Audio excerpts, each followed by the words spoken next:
I'd only sat on a dumb stool. I hadn't even been served. But I had a different feeling altogether. A feeling that hasn't gone away as the nation prepares to inaugurate its first African-American president. I think I'm part of that continuum. And without that continuum, I'm not so sure that we would have an African-American president-elect. And let's not forget the other two members of the Greensboro Four. Ezell Blair now works with the disabled in New Bedford, Massachusetts. David Richmond died of lung cancer in 1990. He was 49 years old.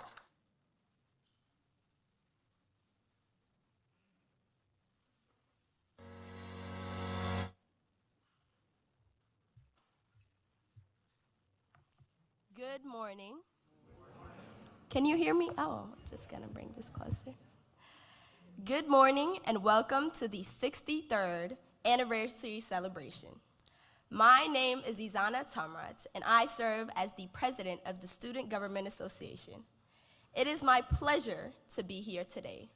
Likewise, it is our pleasure to celebrate, commemorate, and honor the A&T Four because of their courageous acts. Sitting down at an all-white lunch counter and subjecting themselves to ridicule and violence, the A&T Four ignited a tremendous movement. The sit-in movement gave voice to the millions of Black Americans who were degraded and dehumanized daily and legally barred from simply sitting at a lunch counter. It gave the world an up-close and personal view of discrimination. But more importantly, the sit-in movement sparked by Ezell Blair Jr., Franklin McCain, Joseph McNeil, and David Richmond empowered and inspired many others to band together and demand better. While this event reminds us of the struggles of our forefathers, it serves a greater purpose to honor them for their sacrifices and furthering their call to demand change in spaces that are yet to be equalized. Without their bravery amid hatred and vitriol spewed on every side, and without them weighing freedom over unimaginable fear, our lives could be vastly different. Today, we salute them. It has been 63 years since the A&T Four sat down at Greensboro F.W. Woolworth lunch counter. Many things have changed, but one remains true. We will continue their movement in whatever spaces are necessary. We will fearlessly follow their pursuit of justice and equality. This year's theme, Embracing Our Past, Engaging Our Present, and Imagining Our Future, notes just that. Our past is an integral component of our now, yet it ultimately shapes our future. Now is not the time to stop or slow down.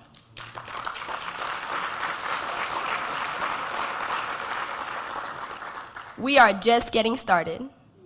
We are determined to move forth in the spirit of these four men to continue making the change in our communities. Again, thank you for joining us this morning. We will follow the program as printed.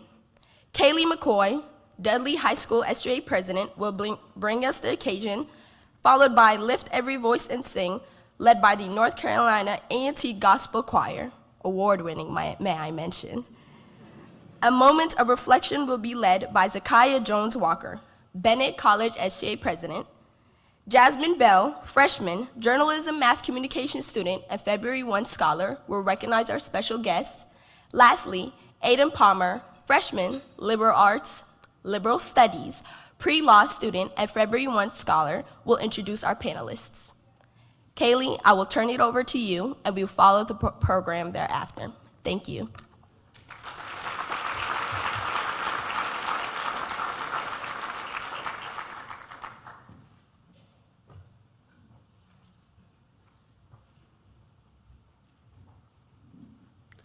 Good morning. On this day, 63 years ago, Ezell Blair Jr., Franklin McCain, Joseph McNeil, and David Richmond left Scott Hall and walked 1 mile to F.W. Woolworth to sit down at a segregated lunch counter. Though they were denied service, the young men refused to give up their seats and stayed until the store closed, only to return the following days with more students from North Carolina A&T, Bennett College for Women, and Dudley High School. Throughout the month of February 1960, similar protests spread to at least 250 major U.S. cities and towns. Their decision to take a stand by sitting down sparked the idea to form the Student Nonviolent Coordinating Committee, and it inspired the Freedom Rides in 1961, all of which led to the passage of the Civil Rights Act of 1964, which ended segregation in public spaces and banned employment discrimination based on race, color, sex, religion, and national origin. Today, we honor the A&T Four for their courage to be agents of change in the face of adversity. Please stand as the North Carolina A&T's Gospel Choir leads us in Lift Every Voice and Sing.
Good morning. In honor of the late David Richmond and Franklin McCain, as well as the lives and legacies of their fellow freedom fighters and change agents, we will take a few minutes to reflect on their lives and contributions to the national sit-in movement. Let us take a moment.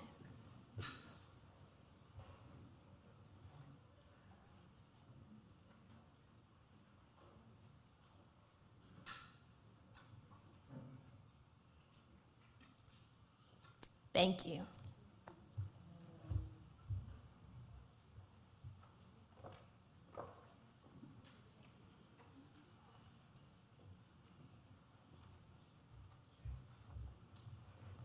Good morning. I would like to take this opportunity to recognize our special guests in the audience. When I call your name, please stand to be recognized. Members of the Board of Trustees, Kimberly Gatling,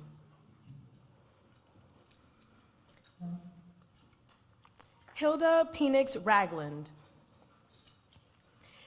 Chancellor Harold L.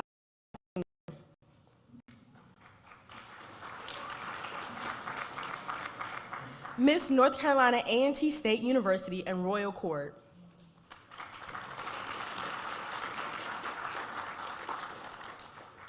Frank McCain's families and friends.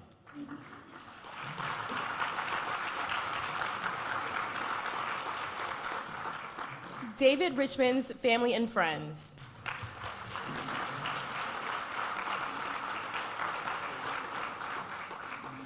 Joseph McNeil Sr. and his family and friends.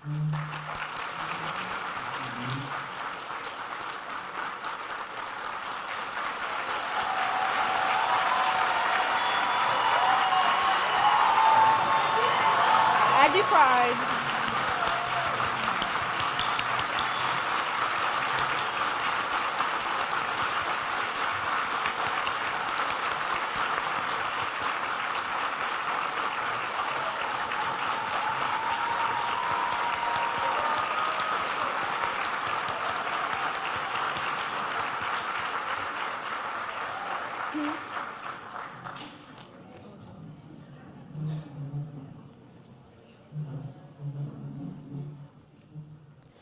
We honor Jabril Kazan, who could not be with us today, but we ask his son, Hosanna Kazan, and any family and friends to stand.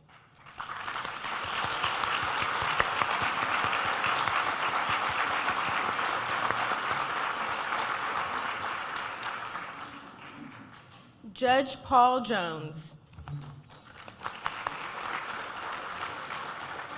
Members of the Chancellor's Cabinet.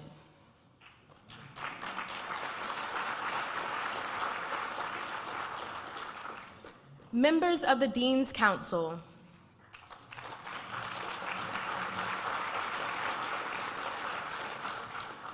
Former members of the Board of Trustees.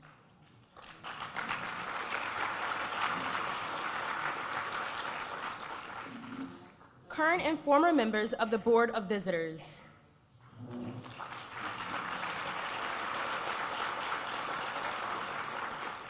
Elected officials.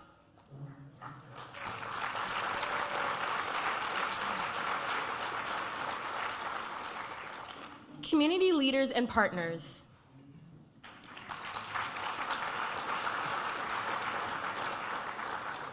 Guilford County Schools Superintendent Whitney Oakley.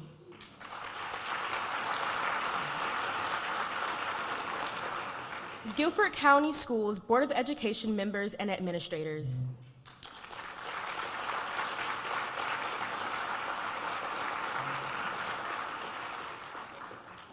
Human rights medalist Chance Lynch and his guests.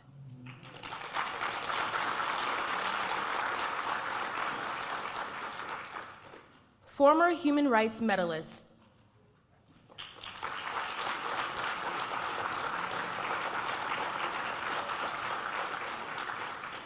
Thank you all for joining us this morning.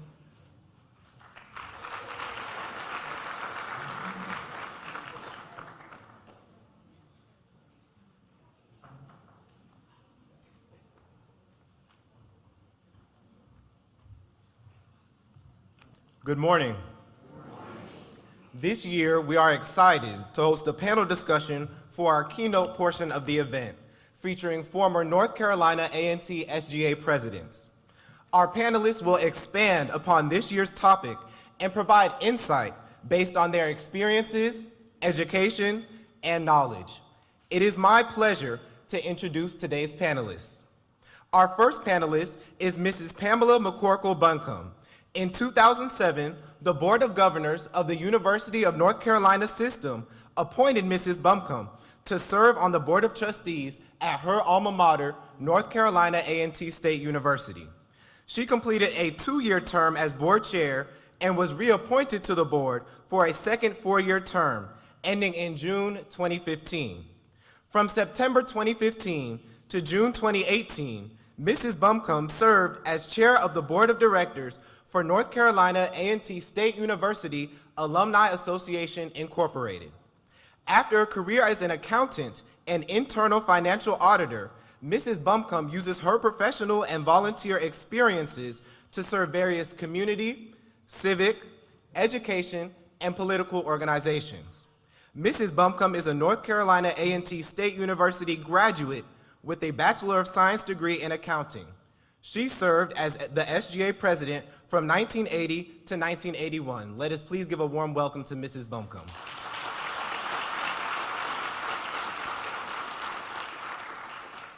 Our next panelist is Mr. David Miller. Mr. Miller is a Phi Beta Sigma fraternity member, initiated into the ETA chapter here at North Carolina A&T. Mr. Miller has served the fraternity at every level, including the International General Board.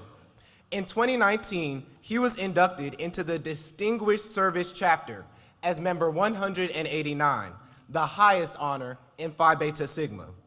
A career educator, Mr. Miller is completing his 30th year, having served as a teacher, school administrator, and district leader. Currently, he serves as the assistant superintendent of Lexington City Schools. Mr. Miller is the pastor of Hope Community Christian Church and a North Carolina A&T State University graduate who served as SGA president from 1990 to 1991. During his time at A&T, Mr. Miller became one of the principal student leaders on campus. He was instrumental in leading the protest that made Dr. Martin Luther King Jr.'s birthday a paid city and county holiday. Let us please welcome Mr. David Miller.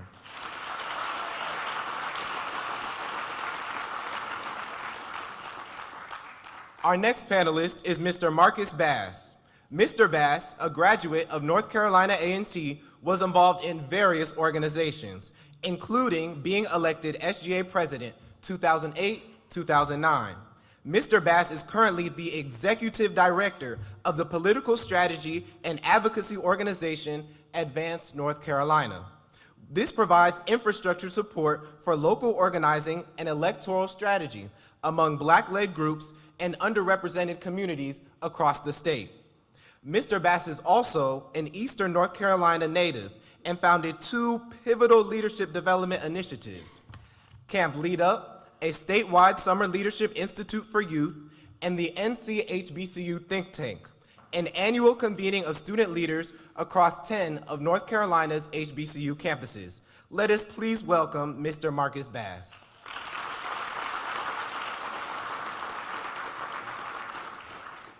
Our last panelist is Ms. Delaney Vandergrift. Ms. Vandergrift is a social impact strategist and communication specialist. Currently, she is a social impact manager for MTV Entertainment Studios, working specifically with unscripted television and developing high-impact campaigns. While attending North Carolina Agricultural and Technical State University, Ms. Vandergrift served as the student body president and trustee for the 2018-2019 academic school year, focusing on student voter engagement and building a deeper relationship among students and the broader Greensboro community.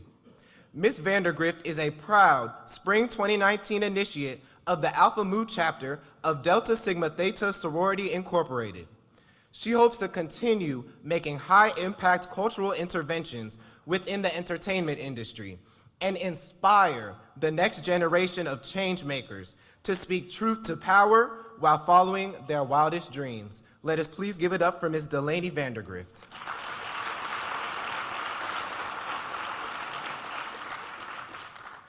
And our moderator for our panel is Dr. Oliver M. Thomas. Dr. Thomas earned a Bachelor of Arts in Political Science from North Carolina Agricultural and Technical State University.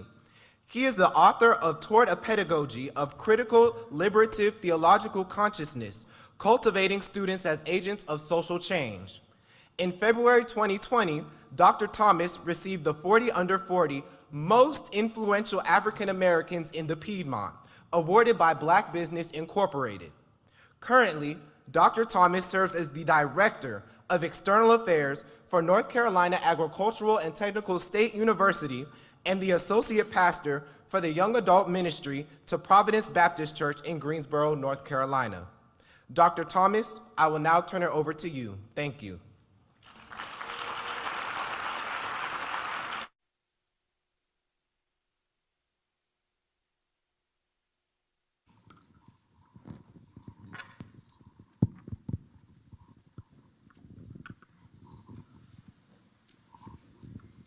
Thank you to our February 1 scholar, Aiden Palmer, for introducing our panelists today. And thank you to all of our student leaders and scholars for their participation this day, and for our student from Dudley High School as well. Please give them a round of applause.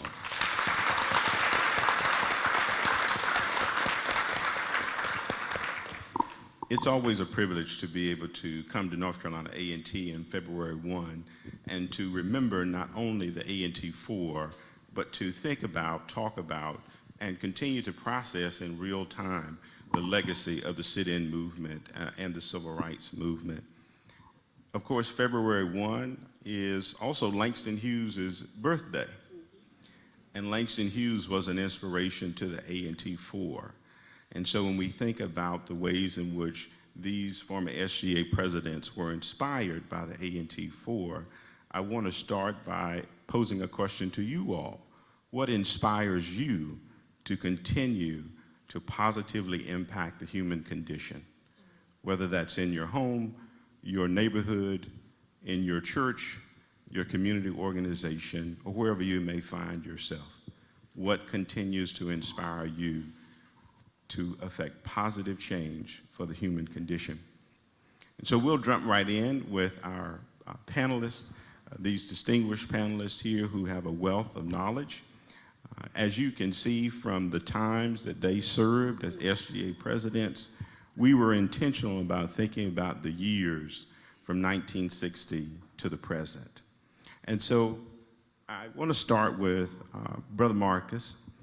He has the opportunity to engage generations, different generations around organizing.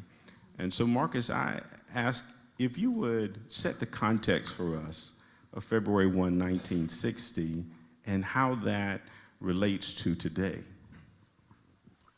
Thank you, Dr. Thomas. And first, I want to give honor to God, who carried the green A&T Four 63 years into today, and is still carrying us from slavery into liberation. I also want to thank the legacy, the living legacy that we have seated in front of us today. And glad to see Brother McNeil here, Eastern North Carolina. Definitely glad to see the legacy of the entire family, and also recognize that this year, the A&T Four will be recognized in the legacy of the grandson of the A&T Four, who is going to be featured at the Super Bowl.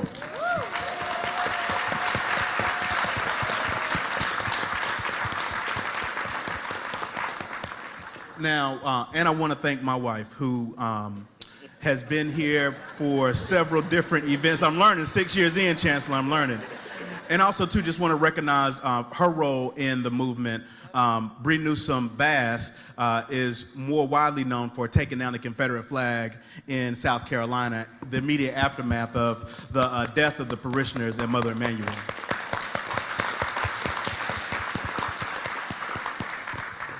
All right, and I want to hurry up and set this context, because there's a lot of other folks that are going to help provide context for why. When we look at where we are in this country, and when we think about the legacy that has been in existence for 63 years, to God be the glory, one thing that I think we have to acknowledge is the fact that it was, first of all, the breakfast is better here at North Carolina A&T than it was in Woolworth's. So let's just put that out there. And it's been said, even by the A&T Four, they had the cup of coffee. Coffee wasn't that good anyway. It was never about the breakfast. It was about the opportunity, and it was not about eating where white people ate. It was about the ability to do what any and all of us in here want to do. Live and exist freely in this country, anywhere, in any building, especially public venues. When we think about where we are today, we have the opportunity to eat in a lot of places, sit down and eat. And when we think about the equality, the access, there are still areas where we cannot go. There are still banks that will not accept our loans. There are still institutions, right? Because they weren't just fighting a restaurant, they were fighting institutions. There are still institutions that won't accept our brilliance. Here we are at the cusp of being a Research One institution, one of the first HBCUs, and we are still having to battle some of the same systemic issues as other HBCUs. And it's not about being equal to or compared to any other UNC institution, it's about being the best. And I think when we look at the standard of excellence that this institution commands, the legacy of the A&T Four locked in with that, we have to think about the context of what spaces we're not allowed to engage in completely, with complete freedom today. And there's a lot more to go in that legacy of what these gentlemen did 63 years ago. Thank you, Marcus. North Carolina A&T has been in the practice of training leaders and preparing leaders for many years, but oftentimes that leadership training comes simply through experience. And so I want to come to you, Sister Pam, and ask, 1980, when you were serving as the SGA president, was only 20 years removed from 1960. What were the experiences that shaped you that were really carryovers from the 1960s and the 1970s? Thanks so much, and I want to thank the university for this invitation and this honor. I honor the families of the A&T Four that are represented, and particularly Brother McNeil, who's present. My administration started in a very tumultuous way, and I want to honor someone who's going to be part of this story, a former SGA president, Brother Nelson Johnson, who's back there and has been recognized today. Many of you know my husband, Kelvin Buncombe, was SGA president. Of course, we weren't married then, but SGA president prior to me. And during his tenure as SGA president, we experienced a tragedy in the city of Greensboro, the Greensboro Massacre, where the Klan drove in to Morningside Homes, a neighborhood here in the Greensboro area, on a Saturday. 5 people lost their lives. A dozen more were wounded. And the Klan just opened fire. This was 1979. How many stories today are we hearing? Same kinds of incidences. So during my tenure as SGA president, those men who were charged with killing the individuals, the trial took place in Greensboro. That was a national story. And as you well know, any student leaders here on campus realize A&T Four started a movement. It wasn't a moment. Students were expected to be a part of any social injustices in this city and in the nation. So we were pulled into that. Our students wanted to be a part of that. And I, at that time, was only the 4th female SGA president that this university had seen. But because my history of being the kind of person who not only speaks out but stands up, I was following in the footsteps of these 4 men that we honor today. So from that moment, in marching, being a national story, my story was even more personal because the gentleman who was part of that Klan group, Virgil Griffin, was from my hometown. He was the grand dragon of the KKK. Look him up, Virgil Griffin, Mount Holly, North Carolina. And so I was getting death threats. My mother, my father, my principal, vice principal at my high school, called and said, Pam, do you realize what you're doing? Because I was marching, I was talking, we were standing. And so I was pulled not only from A&T's campus during that moment, that was just the first few months, but I was pulled into a national story.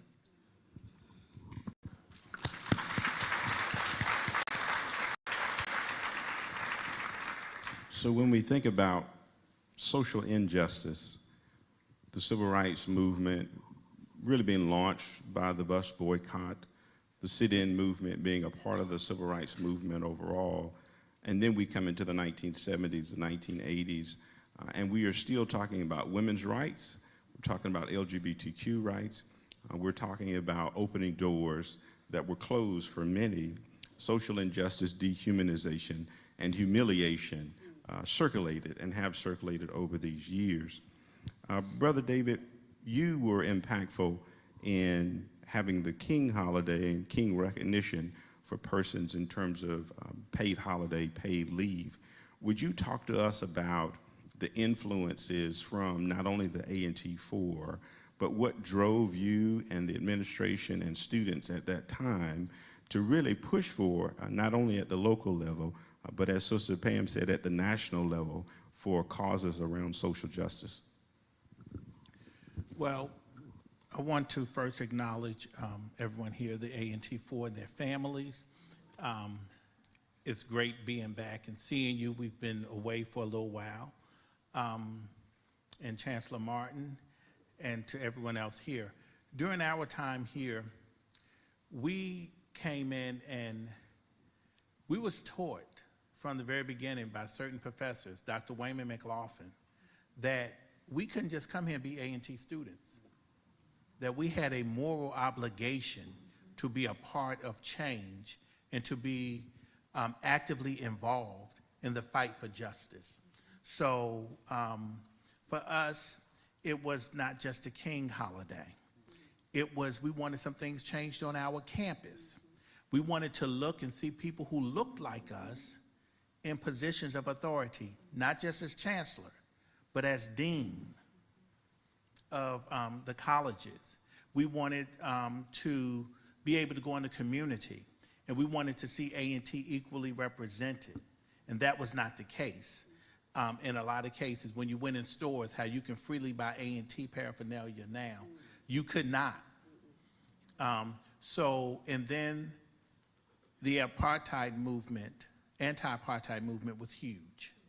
So we started off with the anti-apartheid movement. And one of the first programs that inspired us was when the A&T Four came back. It wasn't this program that we have now. It was the February 1 Society and Dr. Johnson, and the event used to be held in Gibbs Hall. And we would go in Gibbs Hall, and we got a chance to hear from them. And they told us, carry the torch. So we led the fight against anti-apartheid. When the King holiday came up, the city council voted it down. Dr. Dorsett was on the city council at the time. She was also a professor here. We decided to march on the city. And sadly enough, everybody wasn't in favor of us marching. Even the student government president wasn't in favor of us marching. But Reverend Cowles, Reverend Samuel Billy Cowles, whose home Dr. King was on his way to when he was assassinated, was the King Day speaker. And we reached out to him through our contact with one of our organizational members, Jesse Jr., and Reverend Cowles brought his boots and announced at the podium in Moore Gym, when he asked those 7 students who was planning to march to stand up, that he was going to march with us. And when he said he was going to march with us, people in the audience got conviction and found a conscience and decided that they would march with us. And we marched on the city. And when we marched on the city, it was so many of us turned out, they had to cancel the city council meeting, which we thought was by design, and they would come back and have it 3 days later. They thought we would not show back up. But we showed back up, and that was the first time that we had a silent march inside the governmental plaza because we couldn't get in the building. And we, just as Joshua in the Battle of Jericho, when we got around that 7th time, we started shouting Aggie Pride. And just like the walls fell down then, the walls fell down in city council when the vote came out. We had a paid city holiday.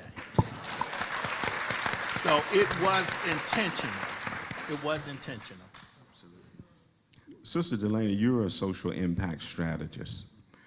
Would you talk to us about strategies that when you reflect on the sit-in movement and the A&T Four, and as well as the SGA presidents who are here seated with you, what strategies have you pulled in order to teach others about how to address social injustices?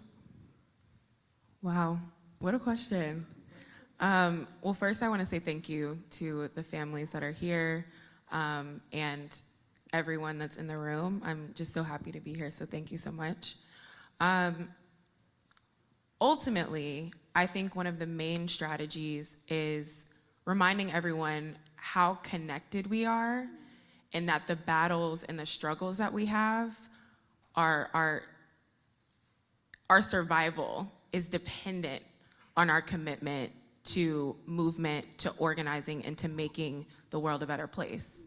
And so when I was SGA president, and all of these incredible SGA presidents are up here too, it was very clear, I think, that it wasn't just about students that were in the engineering building.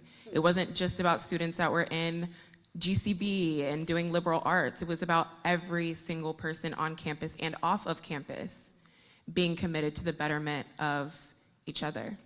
And so I think that's the main strategy, even to this day, is making sure that we're reminded of that. Absolutely. Following that, this question is for all of you all. What is the relationship between students, faculty, staff, and engagement with the larger community to address social injustice? From your perspective, how is that done? How is that done well? And what have we learned over the years through SGA and through student leadership and engagement with students? Well, I'll start. I'm reminded of a quote of South African Archbishop Desmond Tutu, who said, if you are neutral in society's injustices, then you have chosen to be on the side of the oppressor. In my mind, we don't have a choice. Exactly. We see it, we live it. I have 2 black sons, I have a black husband, I have black brothers, nephews, and I worry every day for their safety. Because of our legacy, this university has no other choice but to be a part of the solution. And I think we have walked that walk for years, and we continue to do so. And I stress with the students, every time I've spoken on this campus and we talk about the A&T Four, I stress, these young men were freshmen. They did not wait for a senior to lead. They didn't wait for administrators to lead. They stepped out on faith and the need, as Dr. McCain said, just to get rid of the anger for being in that situation. So it's about all of us playing our part and our role. Everybody's not going to march. Everybody's not going to, get out there and do the kinds of things that are visible. But we can do, everybody can do something. Yeah, I want to jump in. I think a part of my legacy as SJ president, I would say, is empowering students to say something. If there was an issue in a college, you should go and talk to the dean. Sometimes there's a bit of an unspoken rule, I think, in our culture of children should be seen and not heard, and I think that bleeds over sometimes, but ultimately, when you love something, you can be critical of it. You can say, I don't know about that. You want to be in a consensual relationship with something, which means you have to love it enough to critique it. And I think sometimes students get a little nervous. All the things should be kept in the house. You shouldn't march, you shouldn't yell, you shouldn't tweet. You shouldn't, just be honest about what's going on. And what I would say is that ultimately, that is your power. As students, that's your power, is to say something. Be committed, even if it hurts a little bit. In the long haul, it'll really pay off and people will respect you for it. I think we have to continue to answer the call. This is not a sprint. It is a marathon, if you want to say, and we cannot get content. We have to keep our eyes on the big picture. I want to give you a glaring example. When I look right here in front of me and I look at Dr. Martin, I look at student activism. You know why? Because when I came here, Dr. Martin was the chair of the department. It was students who said Dr. Martin should be the dean of the College of Engineering. And we didn't just say it, we demanded it. And we took action. Now, I say that to say that change comes when you're willing to move from the comforts of the bleachers and move onto the field to play in the game. You can be a cheerleader, and cheerleaders have their role, but sometimes you got to get in the game to affect change. We knew that we had people that we can call on, that we can get wise counsel from when we was here. We didn't always take safe positions. We fought to make change. I was a huge part of the anti-apartheid movement when I was here. And everyone didn't like it, but we protested. We went to stores. We were at the Coliseum. If someone came to perform who had performed in South Africa, there was a boycott out in front of the Coliseum when you came to let them know, we do not agree with this. You're standing on the wrong side of history. When I left here, Nelson Mandela was free. Who would have thought? When I came in, he was in prison. When I left, he was free. Do not think it was not that students across this nation that looked like us at HBCUs who was protesting and lifting it up and demanding it and going to Washington, do not think that that did not play a role in Nelson Mandela being released from prison. Change can come, but you got to be willing to be a change agent. This room is sacred. There is no other place in the country, there is no other place in the world where this many generations are coming together at an academic institution to examine and unpack social justice for 63 years.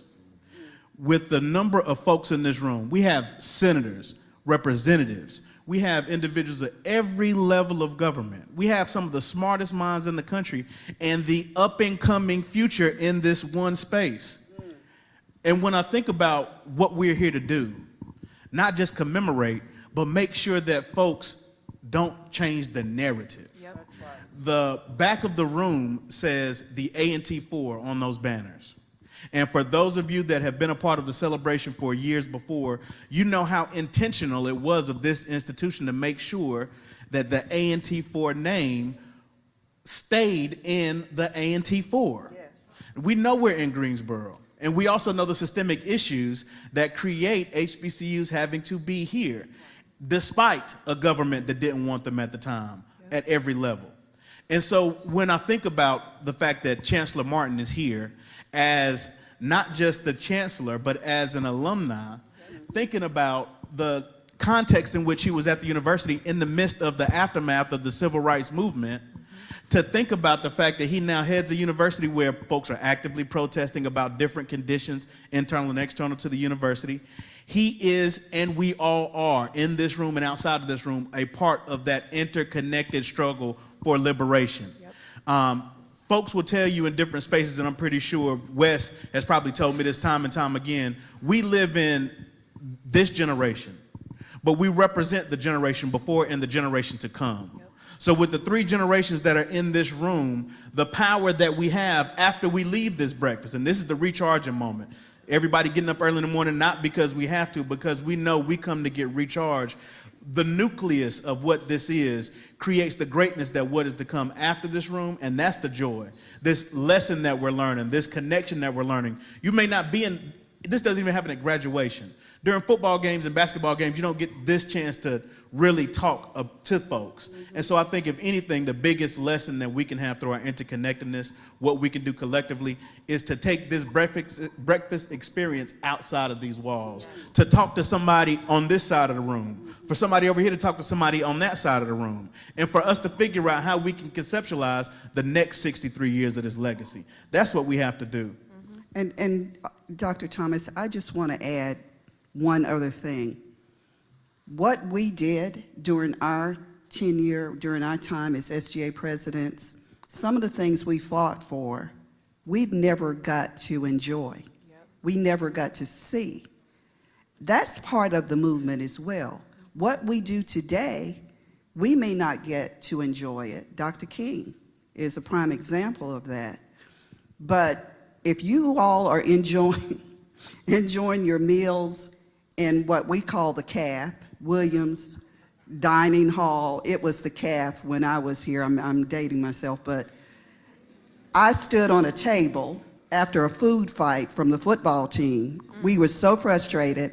Food fights were a norm. If anybody was here during that time, it would just turn it out, you know.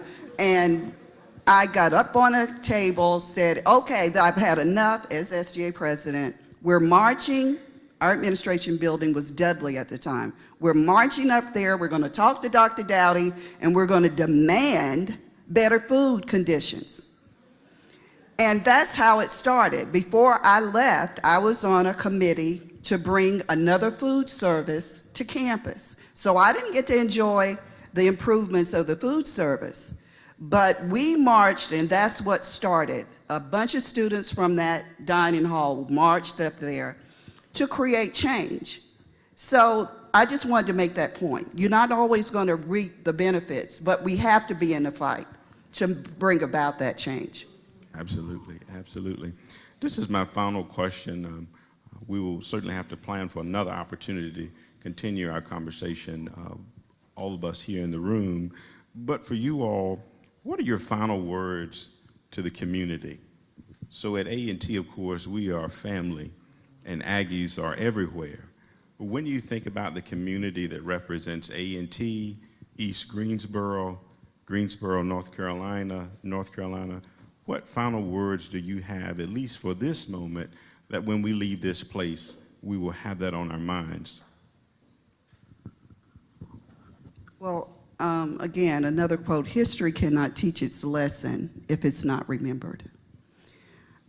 So we have to continue to have these days of remembrance, because so many young people, I don't know how many of you in the room even knew about the Greensboro massacre and how this campus was drawn into that fight and that struggle. We have to continue to tell our stories to be able to appreciate the change when it comes, because it can get lonely and exhausting in this fight. So if you don't realize battles are being won and have been, then you can't see the light. So I stress that we continue to tell our stories within our families, within the Aggie family, because we have a rich history here, and I am more than proud. I don't have words to say to be able to participate in this program today, but I just say stay in the fight. We're all exhausted, but stay in the fight. I echo what Pam said, and so since she said that so eloquently, I'm going to go in another direction. I look out in the room and I look over and I see Justice Fry. Justice Fry should not have lost that last election when he ran for Supreme Court. I recall we partied for homecoming, and then that following Tuesday, the black mayor that we had was no longer the black mayor because we fell asleep at the election box. The black police chief that we had, when the new mayor came in, resigned because he knew they made him a target. We fell asleep at the election box. When I sit and I look, we took power See, they talk about the hanging chads and all of that, but that first happened here in Greensboro when we got together and decided to leverage our vote. Enough of us voted that then they started proposing legislation that if you did, that you could not register as a college student anymore. You had to register in your hometown. That was to lessen the impact of the A&T vote. When we started registering people to vote, people who never came to our campus all of a sudden realized there's a whole lot of votes over there and we can't ignore them anymore. We have to engage them. So they were fighting to be on our political candidates forum, to get in front of our students. But they're not doing that now. Why? Because they think that we're still sleeping. We need to wake up. I work very closely with the Office of Civic Engagement here. You know, they've changed so many of the things from when I was here. I want to make sure I get it right.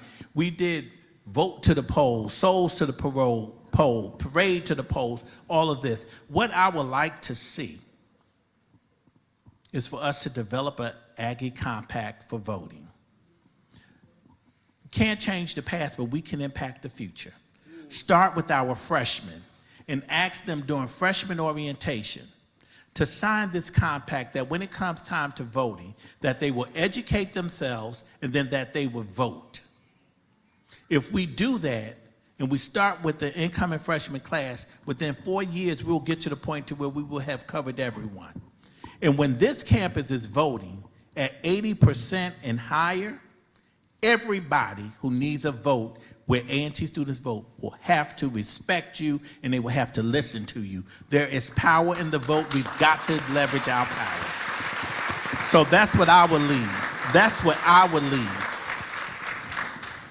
We can say Aggie pride, but if there's nobody there that's going to cast a vote or who understands Aggie pride or respect Aggie pride, we're going to be on the losing end. Our funding comes from the legislatures, people. Aggies, let's register, let's educate ourselves, and let's vote. That's the challenge I will leave.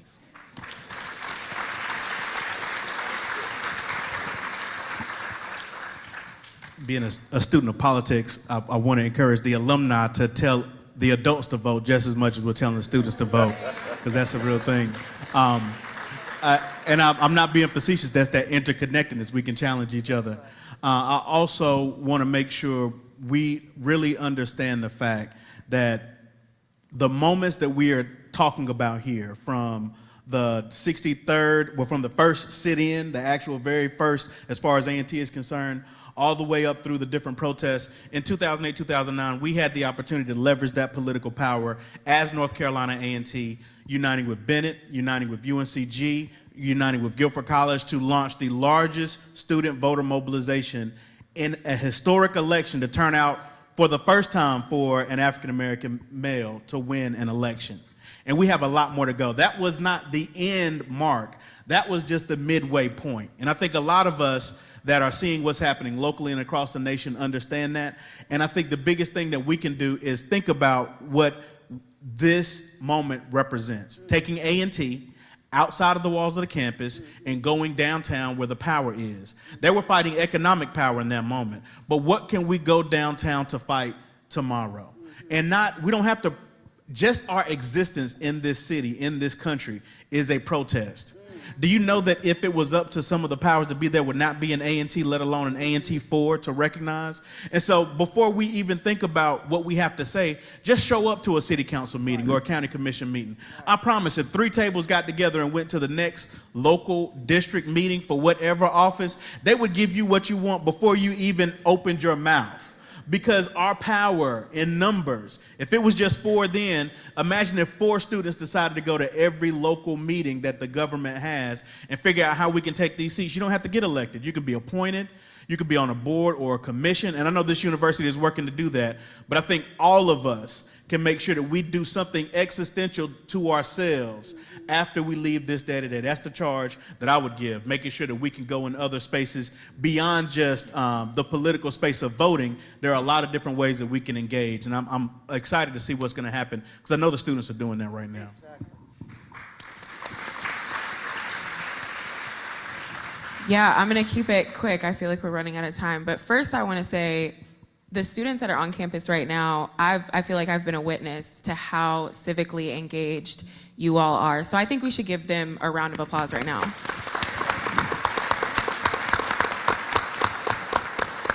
I'm gonna say two quick things. The first thing, this is not to the students, but to the folks in the room that are a bit more seasoned and have a lot of wisdom.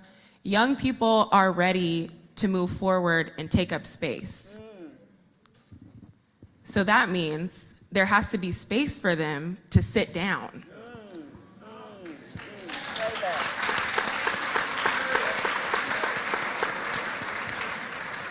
So it may be time for, we've got to move and make some space for young people. And young people, take the space. Take it. Take it every single time. Any room that you can get into, go. Go. Even if you're just there listening. I see the city council back there. I remember looking at y'all and getting up to say anything, just to show y'all that I was there. And so many other students that did the same thing. They want to see you. They want to hear from you. So please go. The second thing that I will say is that this institution and the legacy that we have has to continue to encourage us to move forward even when it's hard. The last 2 weeks, we saw what happened in Memphis. We can't ignore that. We're all in this room. We saw what happened in Memphis. Let this moment be a spark. Let this moment be encouragement. All of us sitting here to keep going, keep moving forward. Our lives are dependent on it. Dependent. Our survival is at stake. This isn't just about one policy change or one legislative agenda. This is about our literal survival, our livelihood. So keep going, y'all, and thank you for having us.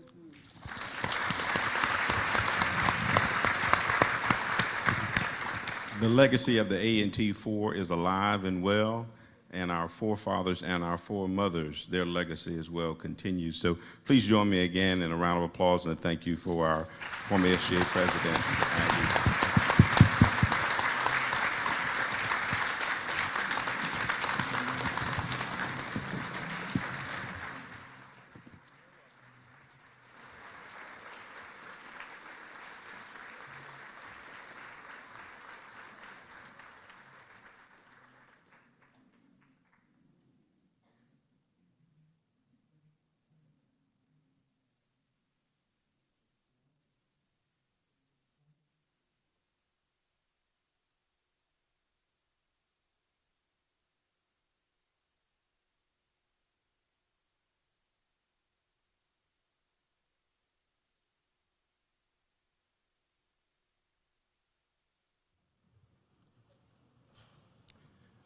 I now want to welcome our Chancellor, Harold L. Martin Sr., to come and present our Human Rights Medalist.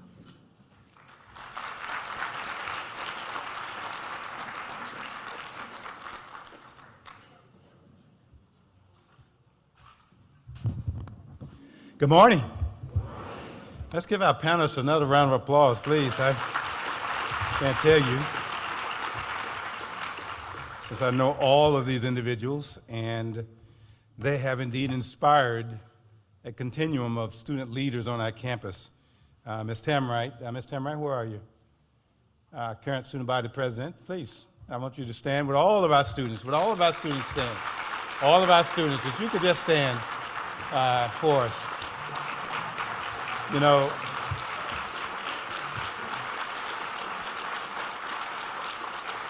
thank you. I tell people I have really, truly the best job in the world. Also the most challenging because I have a lot of bosses. And so there are lots of views and perspectives and important ways that have to be managed. And in particular as well, maintaining the true essence of North Carolina A&T State University. We often say to our students, you have a voice, use your voice. We also say, with this strong support of our board, that while other institutions are not encouraging and inspiring their students to have a voice and to use their voice in whatever fashion to protest, our students are enabled and encouraged to continue to do so. So when you see our students at an event and they elect to take a knee, they do so with our full support. If you see our students at an event not showing what others may believe to be respect for other services or events, they're doing so with our full support because they're using their voices to stimulate change in this society that reflects very positively on them and people who look like them. So it is a great privilege to serve and encourage these incredibly bright and talented students, really from all over America. So thank you for allowing us to continue to do what we've always done, and that is inspire our students to continue to be themselves, because many of them come to this university inspired by those whom you heard as part of this panel discussion, those whom we continue to honor as part of the A&T Four. They're inspired because they want to be just like them. And we've baked into our mission for this university to inspire our students to continue to make a difference in our society and continuing to contribute to the human condition. That's who we are here at North Carolina A&T State University. My great privilege is to continue to recognize those in our society who continue to make a difference by awarding the Human Rights Medal. The Human Rights Medal really has been framed as an award annually to recognize individuals who strive to correct social injustice and who have contributed to the betterment of our society and the world. The award recognizes individuals who continue to have courageous actions that reflect extraordinary actions of those A&T Four freshmen: Uzziel A. Blair, Jr., now Jabril Kazan, Franklin Eugene McCain, Joseph Alfred McNeil, and David Richmond, Jr. It is one of the highest honors conferred to an individual by our university. We have two distinguished awardees today. The 2023 Human Rights Medal recipients are Dr. Sophia Noble and attorney Chance D. Lynch. Dr. Noble is an Internet Studies scholar and professor of gender studies in African American Studies at the University of California, Los Angeles, where she serves as interim director of the UCLA DATX initiative. Her work is that role which has been used to have transformative focus and attention on inequity and toxic discrimination in new and emerging arenas. She is the author of the best-selling book on racist and sexist algorithmic bias in commercial engines, search engines, entitled Algorithms of Oppression: How Search Engines Reinforce Racism, New York University Press, which has been widely reviewed in scholarly and popular publications. Her work is both sociological and interdisciplinary, marking the ways that digital media intersect with issues of race, gender, culture, power, and technology. She is regularly sought after for her expertise on issues of algorithmic discrimination and technological bias by national and international press, including The Guardian, the BBC, CNN, International, USA Today, Wired, Time, the New York Times, and a host of networks, news, and podcasts. Her popular writing includes critiques of the loss of public goods to big tech companies, as featured in Neoma magazine. Sophia has co-authored several magazines and articles, and 2 volumes in particular: The Intersection of Internet, Race, Sex, Culture, and Class Online, and Emotions, Technology, and Design. She's a member of several academic journal and advisory boards, and she holds a PhD and MS in Library and Information Science from the University of Illinois at Urbana-Champaign, and a BA in Sociology from California State University at Fresno.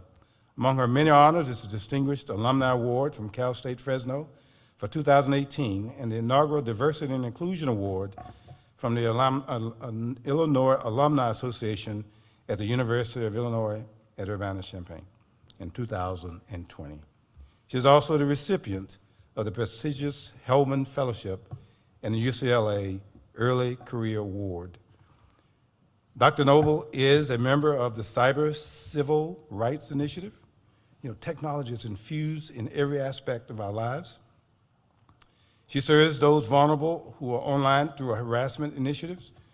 She was recently appointed as a board member of the Joint Center for Political and Economic Studies, America's Black think tank, and in 2021, she founded a nonprofit, the Equity Engine, to accelerate investment in companies, education, and networks driven by women of color.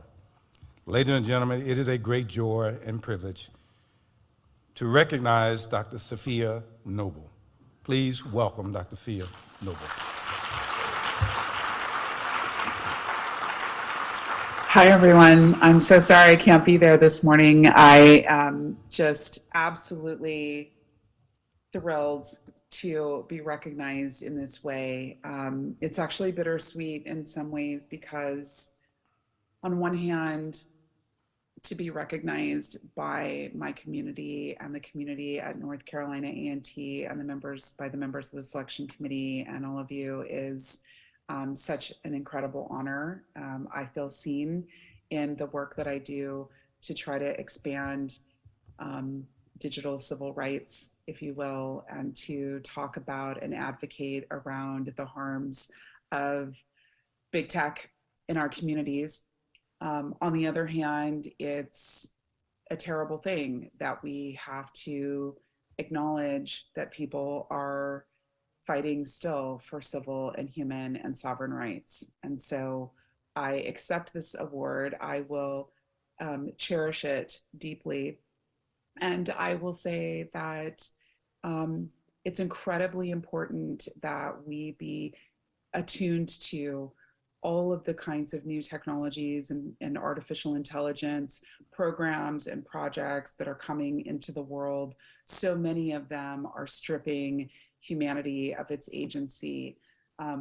I've said many times in my work that I think that artificial intelligence will be the most important human rights issue of the 21st century. And I truly believe that.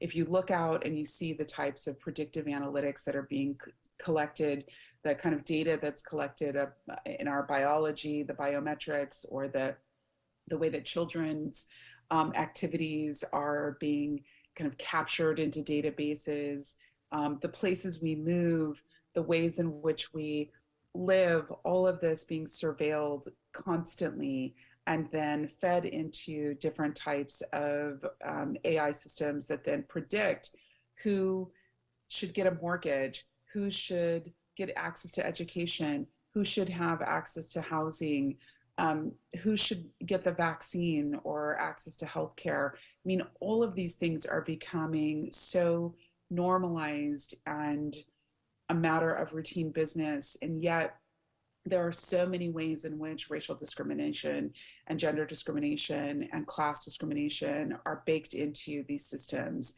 into these models that are set up that so many of us have to then engage with. So I just want to say that it's important for us to continue to notice these issues and work on them and incorporate them into our legislative and policy and activist agendas, into our academic and scholarly research. And I'm incredibly honored that you see and value this type of work in the world, embodied in kind of my work, but also, of course, so many others who are in this struggle with us. So on behalf of both myself and my family and the UCLA Center on Race and Digital Justice, I accept this incredible honor, and I just want to say thank you, give you my most heartfelt thank you, and I look forward to meeting you and connecting with you again in the future.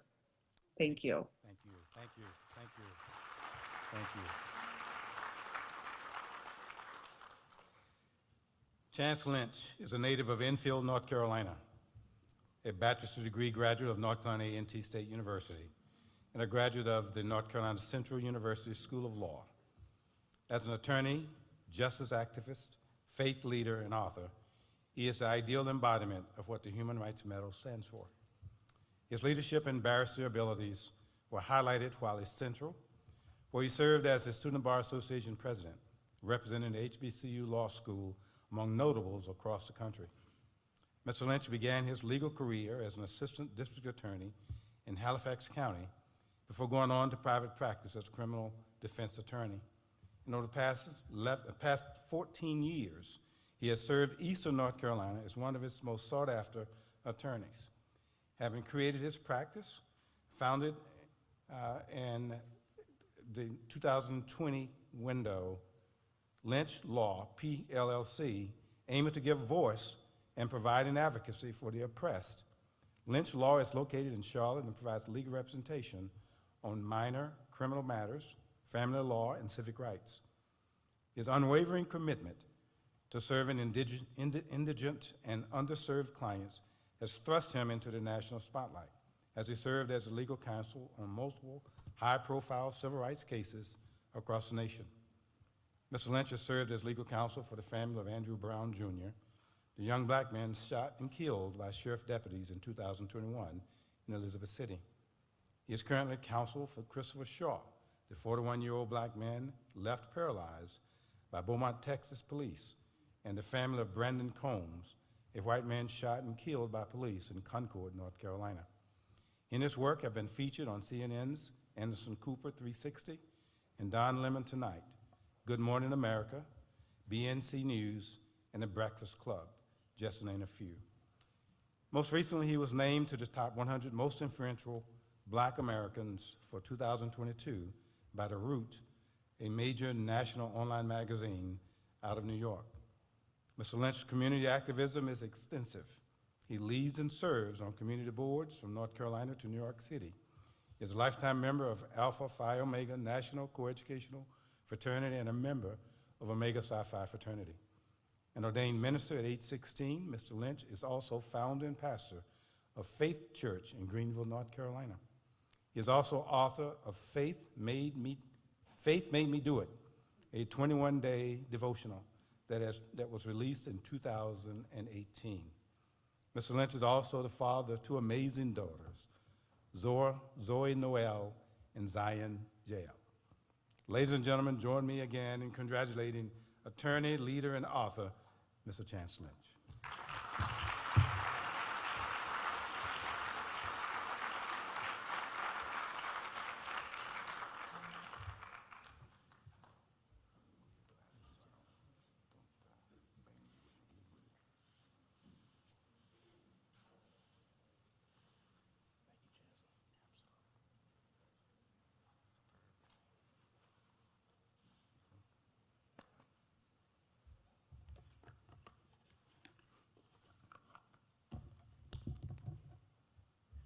Good morning. Good morning. Well, first, giving honor to God, I greet you in the name of He who was before there was and who will be when was and were gone. Same one that stood outside of time and created it, stepped inside of time and redeemed it, and then stepped back out of it and watches over it. And so I'm grateful for Him being my Lord and my God. I certainly honor the Lord Jesus Christ. I'm so grateful for our Chancellor. Can we clap for Dr. Martin and Mrs. Martin? I want to recognize just a few people, and then I'll say my remarks and get out of your way. I want to thank Vice Chancellor Dr. Murphy, Dr. Oliver Thomas, my dear friend and brother, of course, the A&T Four, and the families, Brother McNeil, who's present. We honor you, sir. To the committee selection committee members for this award. And then I certainly cannot give these remarks without honoring a mentor who has mentored me and my friends for 4 years while we were here at A&T, and she continues to mentor us, and she's not just a mentor, but she's become our family, Dr. Velma Spate-Buford. Can we clap for her as well?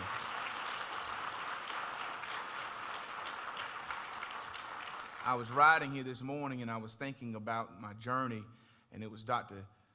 Spade Buford who actually wrote one of my letters when I was seeking admission into North Carolina Central University, Albert Turner School of Law. I want to say how extremely humbled and honored I am in this very moment. In fact, I'm really, to be honest with you, taken aback by this honor and this recognition. To be very frank with you, God has been very good to me. And he's been very consistent. And he's been very faithful. And I came to North Carolina A&T as a country boy from Halifax County. In 2002, when I arrived on this campus, it was huge to me. I left a county where people were still using outhouses in 2022. Still using outhouses, where we barely had Bunsen burners in our classrooms, and the textbook that we had were old textbooks that were passed down, and we had a page every few sections. A section was torn out. We were poor.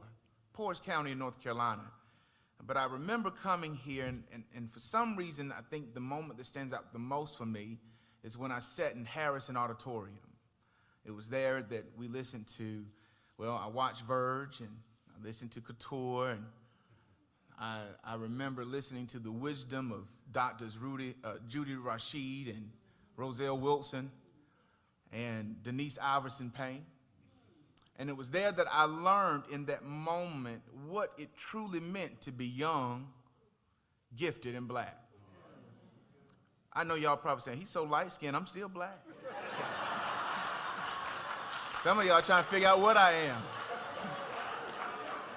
Oh, I see your faces. I saw but in all transparency, I want to say this: A&T deposited three things into me, and I want to leave this for the students that's here.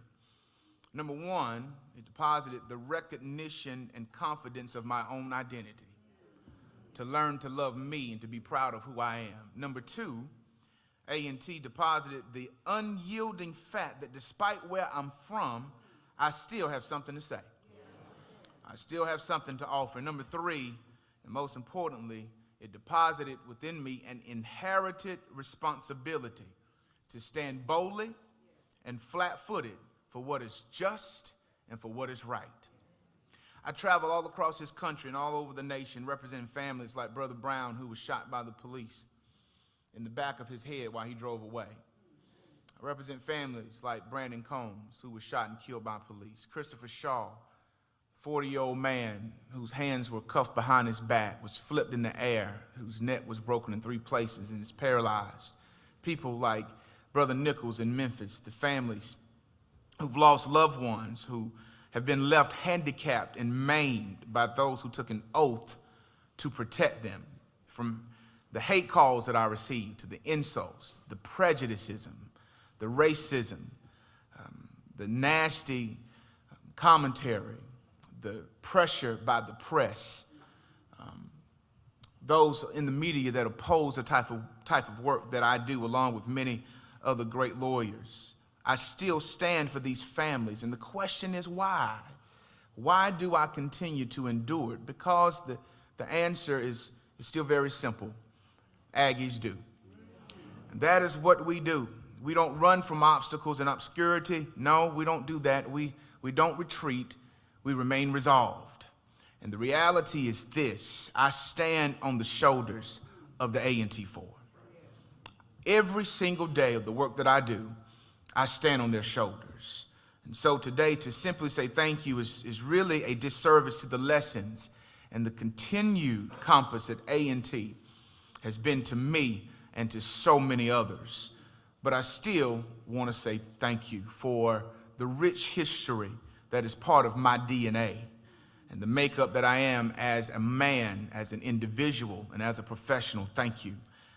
Thank you for thinking of me and the work, and not only just the work, but the ministry that I do every day that brings me so much joy. Thank you for teaching me the responsibility to stand, the accountability to do it, and the possibility that my life can make a difference.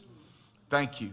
And of all the honors and all of the awards and all of the recognition that I've been so very blessed to receive, I count this one to be the greatest. To come home and to feel the love and the support that this award represents will last my entire lifetime. So Chancellor Martin, and to the staff and all of you at North Carolina Agricultural and Technical State University, thank you very much.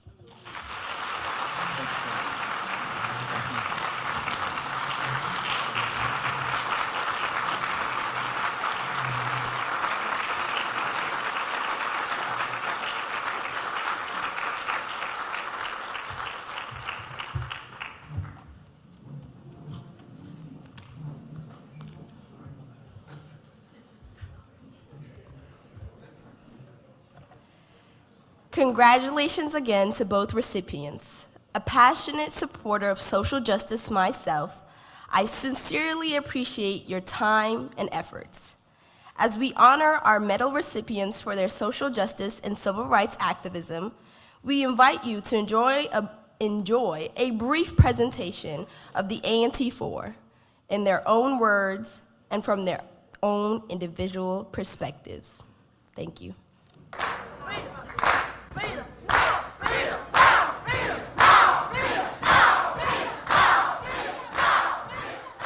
One evening in the room, we start talking. That something should be done. Something should be done. But how can you fight a system?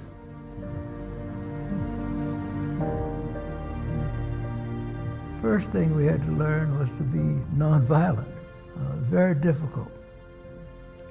But we embraced concepts like nonviolence and used it to avail. There were some things that bothered me as a young boy about this democracy of ours that was not real to a lot of people. We even went to the library and checked on some of the statutes in the North Carolina law book about this. And we realized that we wasn't breaking no law. Civil disobedience, that was all. In fact, the police, when they came down, they didn't know what to do. They just stood there. Scared. I was. I'm glad, thank God, that we were protected from all danger, but we were dealing with a psychological war. It wasn't how big we was, how great we were committed to a cause. We had an idea of the risk that we were pursuing, and as Frank said often, Frank McCain, that we weren't sure how we would leave that Woolworths store February 1st. We might leave in a pine box. We might leave upright as soldiers. But we believed very strongly in what we were doing. And through a lot of hard work, a lot of danger, and at a human price and sacrifice, and I don't bemoan that, and I seek no sympathy for it. We changed the course of history relative to civil rights in this country. We came to campus and some students heard what we had done, so we formed what is called the Student Executive Committee for Justice. That name came from a man named Ralph Johns. Joseph had this idea in his mind before he met Ralph Johns. Then Joseph brought to us a book by Langston Hughes called A Pictorial History of the American Negro. This book, written by Langston Hughes, guess what his birthday is? February 1, he wrote the book that Joseph brought to us. So that's the beginning of some things that we call enlightenment that happened to me over the last 50 years. We were pleasantly surprised. We knew we were going to win in long term because we weren't going to give up until we'd won. Woolworths decided that what they needed to do was integrate all their stores throughout the country. And they didn't do it because somebody paid them money. They gave, and they gave freely, and it was not it was a we type of thing. It wasn't about me. We couldn't have possibly have known all the positive repercussions from sitting in at a lunch counter, not knowing fully the impact it would have We knew that we were fortunate to have some bright people in our midst. We did the right things. My counsel would be carry yourself with dignity. Respect mankind. If we don't communicate with each other, there's no progress. We must go forward together. If there's something that you want to do and in your heart, you know that it needs to be changed, modified, or turned upside down, go ahead and do it. Don't follow your head. Don't follow your heart. Follow your gut. But don't wait for anybody. Because, first of all, they won't come.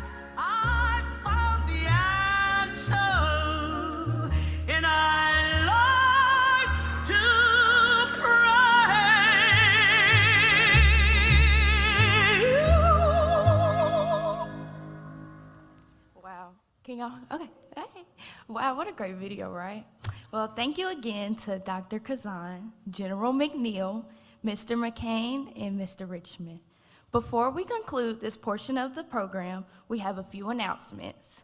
We hope that you will join us for the laying of the wreath ceremony at the February 1 monument. Shuttle buses are available for anyone who may need traveling assistance. The ceremony will begin at 10 a.m. Thank you all for coming. Please stay connected, and we hope you all have a great day.